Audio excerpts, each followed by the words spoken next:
நிறைவான விடுதலை அளிக்கக்கூடிய சட்டத்தை கூர்ந்து கவனித்து தொடர்ந்து கற்போர் அதை மறந்து விடுவதில்லை. அப்போ வார்த்தை எப்படிப்பட்டது? நிறைவான விடுதலை அளிக்கக்கூடிய சட்டம். இறை வார்த்தை நமக்கு நிறைவான விடுதலை தருகிறது.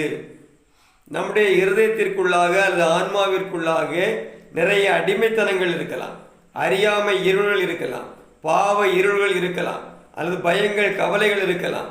எப்படிப்பட்டதாக இருந்தாலும் நாம் அதிலிருந்து விடுதலை பெற வேண்டியது அவசியமாக இருக்கிறது.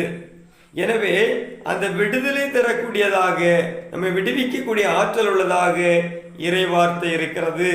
எனவே சொல்லப்பட்டிருக்கிறது, நிறைவான விடுதலை அளிக்கக்கூடிய சட்டத்தை கூர்ந்து கவனித்து தொடர்ந்து கற்போம். எப்படியாவது இறை வார்த்தையை படிப்பது